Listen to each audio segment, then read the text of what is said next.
वालेकुम class 9th, welcome back with the new lecture. So आज हम केमिस्ट्री का चैप्टर नंबर 3 को एंड करने जा रहे हैं और 3.8 पे हमारे पास लास्ट टॉपिक है जिसमें हम ये डिस्कस करेंगे कि हमारे पास जो बॉन्डिंग है जो हमने मुख्तलिफ किस्म की पढ़ी है, ionic bonding, covalent bonding, metallic bonding.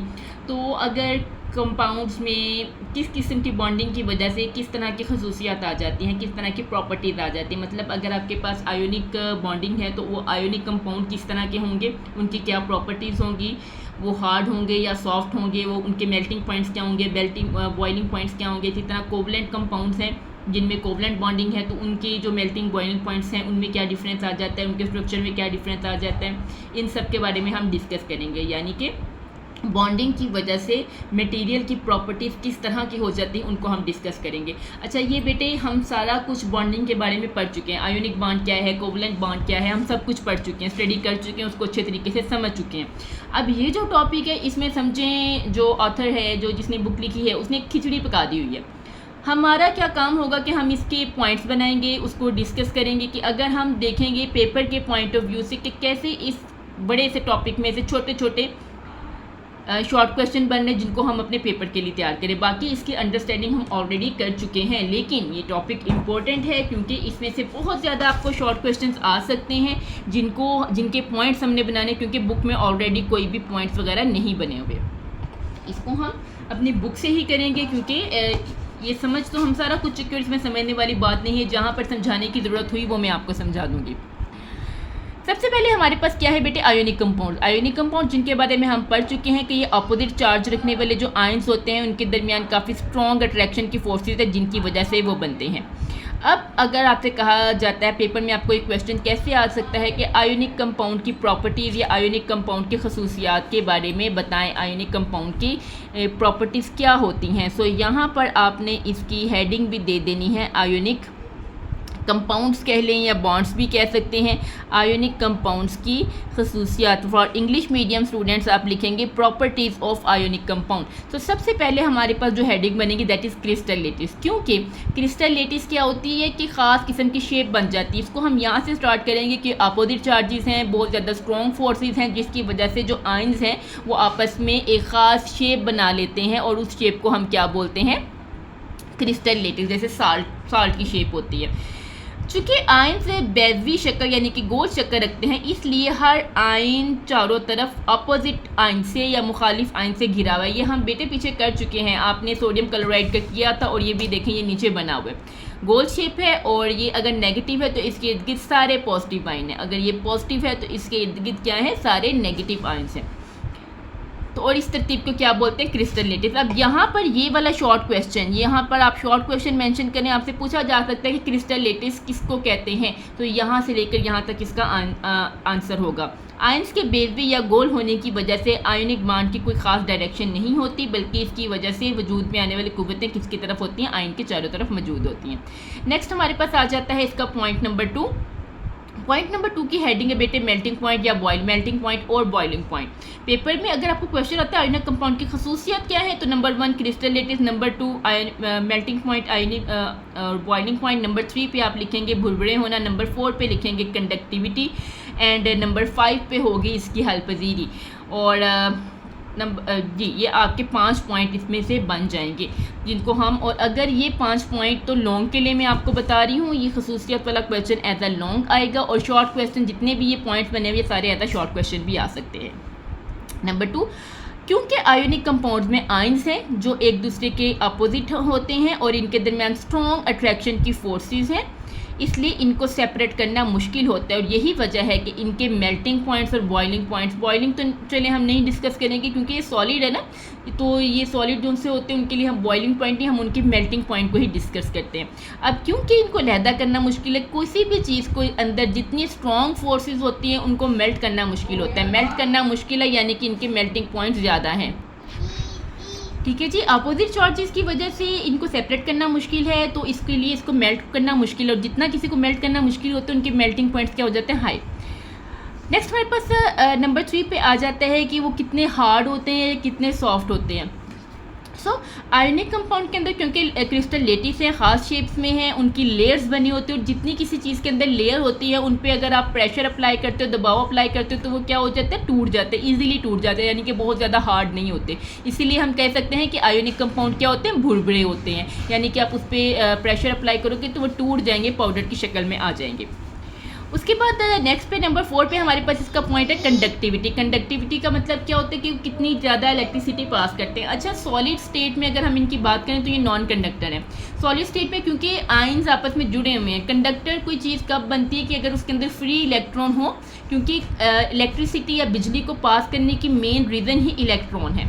तो अगर किसी मटेरियल में फ्री इलेक्ट्रॉन है तो उसमें से बिजली गुजर सकती है, और अगर किसी मटेरियल में फ्री इलेक्ट्रॉन नहीं है तो उसमें से बिजली नहीं गुजर सकती। तो सॉलिड कंडीशन में तो ये बिल्कुल ही नॉन कंडक्टर है, क्योंकि आयंस जुड़े हुए हैं, इलेक्ट्रॉन फ्री नहीं है, तो उसके अंदर इलेक्ट्रिसिटी पास नहीं होगी। वजह भी इन्होंने बताई, आयंस मजबूती के साथ जुड़े हुए हैं और ज़्यादा ना हरकत नहीं कर सकते। लेकिन जब हम इन कंपाउंड्स को मेल्ट करेंगे या फिर आप इसको किसी की लिक्विड के अंदर डिज़ोल्व करेंगे तो उसके जो आयंस हो जाएंगे वो फ्री हो जाएंगे। ये पिघले हुए क्या हो जाते हैं, ठोस कंडक्टर बन जाते हैं। अब उसके अंदर आयंस फ्री हो गए, इलेक्ट्रॉन फ्री हो गए और अब वो इलेक्ट्रिसिटी को पास कर सकते हैं। सो सॉलिड स्टेट में नॉन कंडक्टर हैं, बिजली पास नहीं करेंगे, लेकिन जब आप इसको मेल्ट करेंगे या पानी में डिज़ोल्व करेंगे तो वो कंडक्टर बन जाएंगे और वो बिजली को पास करना शुरू कर देंगे। नंबर 5 पे हमारे पास इसका पॉइंट आ जाता है सॉल्युबिलिटी, या जिसको हम इंग्लिश में हम इसको बोलेंगे सॉल्युबिलिटी एंड उर्दू में बोलेंगे हल पजीरी। तो आयोनिक कंपाउंड आमतौर पर क्या करते हैं, पानी में डिज़ोल्व हो जाते हैं। पानी के मालिक्यूल ना सिर्फ आयोनिक कंपाउंड में मौजूद आयंस के दरमियान कशिश या अट्रैक्शन की मजबूत कुव्वतों को तोड़ देते हैं, बल्कि आज़ाद होने वाले आयंस के दरमियान एक घेरा बना देते हैं। ये देखिए, ये बेटे की एग्जाम्पल दी, सोडियम क्लोराइड जिसको नमक है कहा गया है, इसको वाटर के अंदर डिज़ोल्व किया तो देखें क्या हुआ, यहाँ से ये दो आयंस में चेंज हो गया, पॉजिटिव आयन सेपरेट हो गया और नेगेटिव आयन सेपरेट हो गया। पॉजिटिव आयन के गिर्द वाटर का जो नेगेटिव वाला पार्ट होता है वो क्या होता है, ऑक्सीजन, और वाटर का जो पॉजिटिव वाला पार्ट होता है वो क्या होता है, हाइड्रोजन। तो वाटर के नेगेटिव पार्ट पॉजिटिव आयन के इर्द गिर्द इकट्ठा हो गया। ये देखिए, ये सोडियम पॉजिटिव और इसके इर्द गिर्द ऑक्सीजन इकट्ठा हो गया, जबकि at the other side chlorine क्या है, नेगेटिव, और इस नेगेटिव के इर्द गिर्द जो पॉजिटिव वाला है, हाइड्रोजन वाला है, वो सारा का सारा इसके इर्द गिर्द इकट्ठा हो गया। यही चीज़ वो कह रहे हैं कि जब वो आयन सेपरेट हो जाएंगे तो इनके गिर्द गिर्द वाटर के मालिक्यूल उसको कवर कर लेंगे, उसको घेर लेंगे, और इस अमल को हम क्या बोलते हैं, हाइड्रेशन बोलते हैं। अब ये एज इट ही शॉर्ट क्वेश्चन भी आ सकता है आपको, व्हाट इज़ हाइड्रेशन, हाइड्रेशन से क्या मुराद है। तो इसका यहाँ से है कि आयनिक कंपाउंड्स को जब पानी में हल हो जाता है, जो हमने सॉल्युबिलिटी वाला पॉइंट बनाया है ना, ये सारा का सारा इसका आ जाता है, और इसके अंदर आपको ये इसकी डायग्राम्स जोन सी हैं, this one and this one. अगर आपको हाइड्रेशन का शॉर्ट क्वेश्चन आता है तो आप ये ड्रॉ करोगे, और अगर आपको ये लॉन्ग क्वेश्चन में आता है तब भी आप इसको ड्रॉ करेंगे। अच्छा जी, नेक्स्ट है सॉल्युबिलिटी से ही मुतल्लिक है कि आयोनिक कंपाउंड जितने भी हैं वो पानी में हल हो जाते हैं। इसकी वजह से क्या होगा, उनके आयन्स एक दूसरे से सेपरेट हो जाएंगे, आज़ाद हो जाएंगे, पॉजिटिव आयन अलहदा और नेगेटिव आयन अलहदा, और इसी वजह से जो आपका सोल्यूशन है वो क्या बन जाएगा, कंडक्टर, यानी कि उसमें से इलेक्ट्रिसिटी पास हो सकती है। इसी तरह आयोनिक कंपाउंड्स के आपस में रिएक्शन भी पानी में ही होते हैं, यानी कि अगर आप दो मुख्तलिफ किस्म के आयोनिक कंपाउंड ले रहे हो, जैसे ये NaCl और AgNO3, अब दोनों सॉलिड फॉर्म में हैं, अब इनका रिएक्शन ऐसे नहीं होगा। इनके रिएक्शन के लिए आपको क्या करना पड़ेगा, इनको वाटर में डिज़ोल्व करना पड़ेगा। आयोनिक कंपाउंड के आपस में रिएक्शन भी किस में होते हैं, पानी में। पानी में इनके आयंस आपस में रिएक्ट करके न्यू कंपाउंड, सिंपल है, आप इसको पानी में डिज़ोल्व करोगे, NaCl है ना, वो अपने दो डिफरेंट आयन में तब्दील हो जाएगा, Na positive and Cl negative, like this. And AgNO3 जिसको हम सिल्वर नाइट्रेट भी कहते हैं, ये भी दो तरह के आयंस में तब्दील हो जाएगा। सिल्वर यानी कि Ag अर्जेंटीन ये अलहदा हो गया और नाइट्रेट आयंस अलहदा हो गया। अब क्या होगा, एक का पॉजिटिव दूसरे के नेगेटिव से, इस कंपाउंड का पॉजिटिव इसके नेगेटिव से, यानी कि AgCl आपस में मिलेंगे और ये बना दिया, ठीक है। इसी तरह से Na इसका पॉजिटिव इसके नेगेटिव से, सोडियम नाइट्रेट से मिल जाएगा, Na पॉजिटिव NO3 से मिलेगा और हमारे पास क्या बन जाएगा, सोडियम नाइट्रेट। इन्होंने फिर वैसे इसको सेपरेट में बना दिया, लेकिन सेपरेट लिख दिया, लेकिन आप इसको इकट्ठा भी कंबाइन करके लिख सकते हैं, NaNO3। ये हमारे पास था आयोनिक कंपाउंड की प्रॉपर्टीज़, और अगर किसी बॉन्ड में कंपाउंड में आयोनिक बॉन्ड मौजूद है तो किस तरह की प्रॉपर्टीज़ शो करेगा। अब हम नेक्स्ट पे आ जाते हैं, जो कि हमारे पास क्या है, अच्छा सॉरी ये भी है, गैर हलशुदा सिल्वर क्लोराइड का रसूब, यानी कि ये प्रेसिपिटेट के तौर पर, प्रेसिपिटेट क्या होता है, जो नीचे इकट्ठा हो जाता है। नीचे कोई भी, जब हम किसी भी चीज़ को डिज़ोल्व करते हैं, नीचे पेंदे में, नीचे बॉटम में आपके पास कोई चीज़ सॉलिड फॉर्म में हासिल हो जाए तो उसको ये कहते हैं। जी नेक्स्ट हमारे पास आ जाते हैं बेटे कोवलेंट कंपाउंड। कोवलेंट कंपाउंड में फर्स्ट वाला जो आप पॉइंट बनाएंगे that is about diatomic. Diatomic क्या होते हैं? ऐसे कंपाउंड जो दो एटम से मिलके बने होते हैं, जिनमें दो एटम होते हैं। तो मोस्टली हमारे पास जितने भी कोवलेंट कंपाउंड वो सब के सब मोस्टली क्या होते हैं? डाई एटॉमिक होते हैं। सो पीरियोडिक टेबल में राइट साइड पे या दाईं तरफ मौजूद एलिमेंट ऐसे मॉलिक्यूल्स की सूरत में अपना वजूद बरकरार रखते हैं जिनमें क्या होता है? दो एटम्स। फर्स्ट वाली लाइन कट कर दीजिएगा, वो ज़रूरी नहीं है। दो एटम्स आपस में जुड़े होते हैं या बॉन्ड बनाते हैं। एग्जाम्पल कौन कौन सी है? नाइट्रोजन, देखिए इसमें दो सेम एटम। होमो एटॉमिक, होमो क्या होते हैं? एक जैसे एटम से। और डाई जिसमें दो एटम, ऑक्सीजन है, फ्लोरीन है, क्लोरीन है, और ये सारे के सारे क्या है? Die atomic. सो पहली जो प्रॉपर्टीज हमारे पास आ गई है कोवलेंट कंपाउंड की, वो क्या होता है कि मोस्टली डाई एटॉमिक होते हैं। नेक्स्ट पे आ जाए वही वाला बॉइलिंग पॉइंट्स और डेंसिटी। अब क्योंकि इनके दरमियान जो अट्रैक्शन की है, कशिश की कुव्वतें हैं, वो वीक होती हैं। हमने आयोनिक कंपाउंड में डिस्कस किया, अट्रैक्शन की फोर्सेस जितनी ज़्यादा होती हैं, मेल्टिंग पॉइंट्स और बॉइलिंग पॉइंट्स उतने ज़्यादा होते हैं। अब इनमें क्योंकि अट्रैक्शन की फोर्सेस वीक हैं, तो इनकी जो डेंसिटी है और बॉइलिंग पॉइंट है वो क्या होंगे? कम होंगे।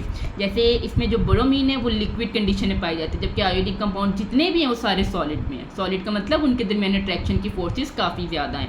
ब्रोमीन जो सी है वो लिक्विड में है, जिसमें से वेपर निकलते हैं, यानी कि वो जल्दी ही गैस हालत में चेंज हो जाती है, बॉयल हो जाती है। On the other side carbon, phosphorus और सल्फर किस में होते हैं? सॉलिड स्टेट में। और ये जितने भी एलिमेंट होते हैं ये बेतरतीब पाउडर की शक्ल में और क्रिस्टल्स की शक्ल में पाया जाता है। उसमें क्या था? क्रिस्टल लेटिस खास शेप है। अब इसमें दो ऑप्शन आ जाते हैं, पाउडर शेप में भी होते हैं और क्रिस्टल शेप में भी। अब इसकी मज़ीद एग्जांपल्स हैं हमारे पास, जिनको हम वन बाय वन डिस्कस करेंगे। सबसे पहले हमारे पास इसके एग्जांपल्स में आ जाते हैं कोयले के बारे में। इसमें कोयला इसकी एग्जांपल आ जाती है, इसके अलावा ग्रेफाइट एग्जांपल आ जाती है, डायमंड आ जाती है इसकी एग्जांपल। अगर हम कोयले में कार्बन के एटम्स क्या होते हैं? बेतरतीब। अभी हमने पढ़ा ना कि बेतरतीब भी है और क्रिस्टल की शक्ल में भी। अब हम इनकी एग्जांपल्स पढ़ेंगे। सबसे पहले हमने कोयले के बारे में बात करनी। कोयला क्या है? बेतरतीब। जबकि दूसरी साइड पे डायमंड और ग्रेफाइट की बात करें तो वो क्या है? तरतीब के साथ, यानी कि कोयला पाउडर में भुरभुरी फॉर्म में। आप कोयले देखें ना, उनको आप ऐसे करें तो वो पाउडर उसका बन जाता है, तो भुरभुरा। जबकि अगर आप हीरे, डायमंड तो बहुत हार्ड चीज़ है। दुनिया में जितनी भी सख्त चीज़ें पाई जाती हैं उनमें सबसे ज़्यादा जो हार्ड है वो क्या होता है? डायमंड होता है। ग्रेफाइट आपके पास आम मौजूद होता है, जो आपकी कच्ची पेंसिल है जिसको आप लेड पेंसिल कहते हो, उसके अंदर का जो सिक्का है वो ग्रेफाइट का बना होता है। अच्छा जी, कोयले को बिजली पैदा करने वाले कारखानों में इस्तेमाल करते हैं, जबकि जो हीरे में हर एक कार्बन एटम के गिर्द 4 और कार्बन एटम होते हैं और ये सब मजबूत कोवलेंट बॉन्ड से जुड़े होते हैं। जितना बॉन्ड मजबूत होता है, अट्रैक्शन फोर्सेस स्ट्रॉन्ग होते हैं और वो सॉलिड स्टेट में आते हैं। इस मजबूत बॉन्ड की वजह से हीरा नहायत सख्त शय है और इसी सख्ती की वजह से इसे काटने, पॉलिश करने और सुराख करने के लिए भी इस्तेमाल किया जाता है। ये हमारे पास बेटे इसी पॉइंट के अंदर आएगा कि इसकी जो सी है तरतीब क्या है, एलिमेंट्स की तरतीब क्या क्रिस्टलाइन है या फिर हमारे पास पाउडर फॉर्म में है। ओके, ठीक है जी। ये यहाँ से ये वाला पॉइंट इसका नंबर 2, नंबर 3 पे ये हमारे पास 2 पे आ गया, और ये नंबर 3 पे कि ये क्रिस्टलाइन है या पाउडर फॉर्म में है।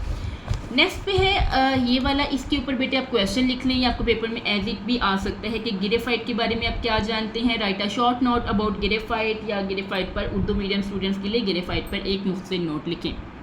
अब ग्रेफाइट में क्या होता है? 6 कार्बन एटम मिलकर हेक्सागोनल शेप क्या होती है, जिसमें एक के जो 6 एटम्स हैं वो आपस में जुड़े हैं। 5 वाले को पेंटा बोलते हैं, 4 वाले को टेट्रा बोलते हैं। इसी तरह से जो 6 एटम्स आपस में मिलकर कोई ख़ास किस्म की शेप बनाते हैं उसको हम क्या कहते हैं? Hexagonal rings. और फिर बहुत सी ये रिंग्स तय दर तय आपस में जुड़े होते हैं। मैं बेटे इसकी पिक्चर अटैच कर रही हूँ लेक्चर में, वो आप देख लीजिएगा, उधर से आपको क्लियर हो जाएगी कि डायमंड की शेप क्या होती है कंपाउंड की और ग्रेफाइट की शेप क्या होती है।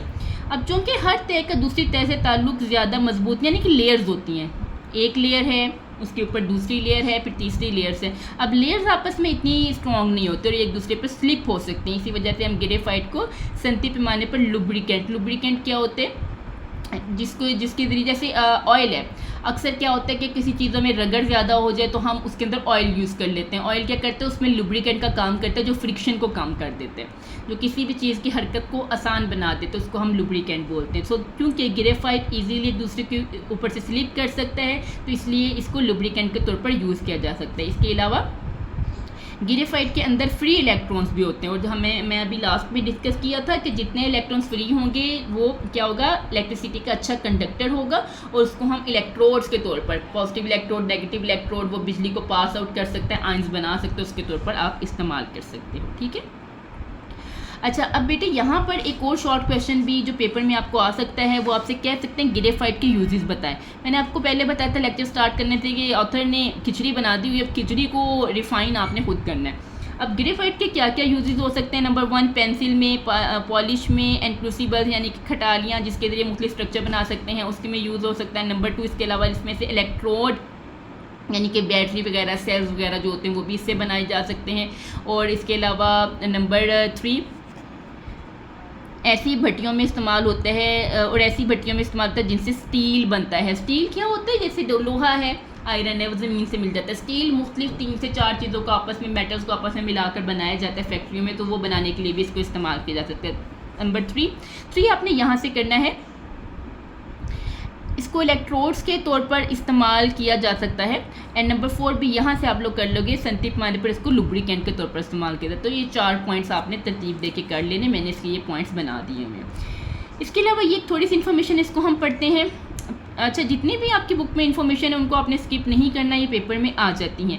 पिघले हुए आयनिक कंपाउंड या पानी में इनके सोल्यूशन में से जब बिजली गुजारी जाती है तो क्या होता है, मुख्तलिफ किस्म के एलिमेंट्स और कंपाउंड बन सकते हैं। जैसे कि अगर आप मेल्टेड सोडियम क्लोराइड में से बिजली गुजारे तो उसकी इलेक्ट्रोलिसिस का मतलब क्या होता है कि वो अपने आयंस में तब्दील हो जाएगा।